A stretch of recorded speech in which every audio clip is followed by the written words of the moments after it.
My name's Georgette, I'm 43, and I live in New Jersey right now. So I grew up in Stockton, California with my mom, my dad, my two brothers, and my mother's mom lived across the street, so that was my nanny B. I have a lot of happy memories from childhood. A lot of them are centered around my grandmother though, because we were so close.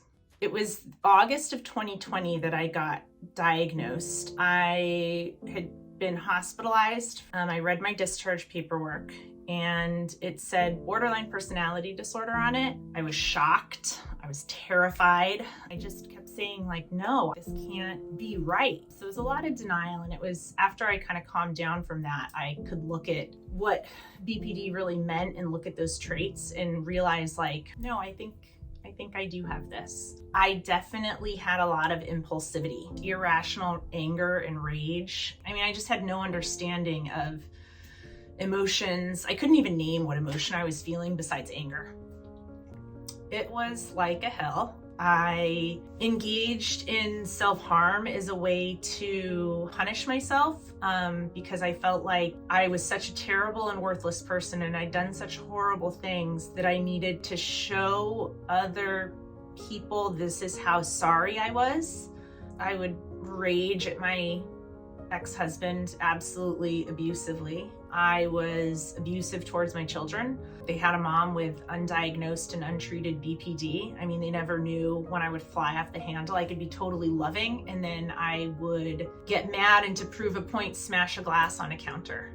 When I think about it, I think, those are definitely my worst moments because I would never intentionally hurt someone, yet at the same time I was really not wanting to be here anymore, and I also felt like it was incurable and that I had no hope. Now it's a lot different. I don't self-harm.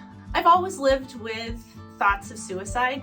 Those thoughts are very infrequent now. And when I have them, I recognize there's something going on here, I need to use my skills. I'm a lot happier now. I feel like I have control over my diagnosis. I have emotional regulation skills. I have distress tolerance skills. I know who I am and I like who I am. That's really the biggest thing. My life looks very different, but I have never felt more personally at peace. I am still living out the consequences of my actions when I was at my lowest. I don't have custody of my children, and I don't like that reality. I hate it, but I know I have to accept it. And I've struggled with that because I think when you hear reality acceptance, at least for me, it felt like it was approval. It was somehow tacitly approving of what was happening. But if you fight reality and you don't operate within it and you're not effective, it doesn't change reality.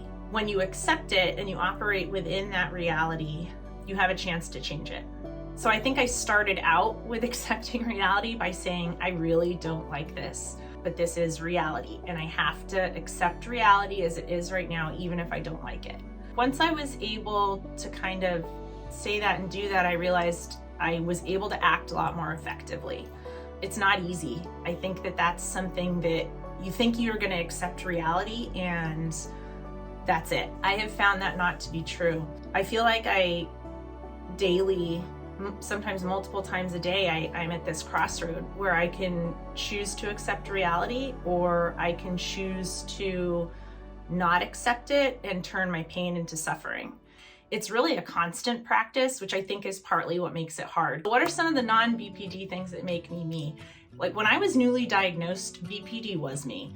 As I've moved further and further towards recovery and I'm in a functional recovery, now I feel okay, that's not me, that's a piece of me. So my job is a nurse educator. I'm in school for my doctorate of nursing practice. As far as my hobbies and interests, I love reading, I love going to the beach, I love being in nature.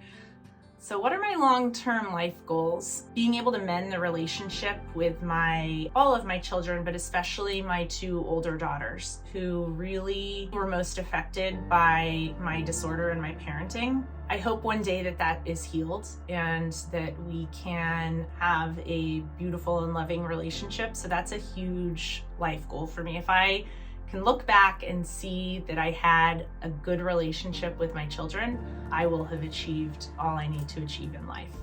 So what is one thing that I hold on to that makes my life worth living? The prospect of having a healed and loving relationship with my children, definitely. And also the prospect of somehow being able to help others out of hell. So being really open about my diagnosis and my story is like the way that I feel like I can help. I hope that people will be able to see the diagnosis of BPD. It's not a death sentence. It's not the end of things, and that it really shouldn't carry the stigma that it does, because I think the stigma came from a lack of knowledge, and now we have better knowledge. So feeling like I've helped maybe like one person just feel less alone and worthy, I think is what really makes me feel like my life is worth living. You know what people never ask you is, who is your hero? And I actually never had a hero. Until I read Marsha Linehan's autobiography. She is really my hero, and I get really misty-eyed like thinking about how lucky I am that she chose to go back into hell and help others out. And I'm just so thankful for her existence. And it also feels kind of cool to have an answer to that question, like, who is your hero? Oh, I can tell you, I have one.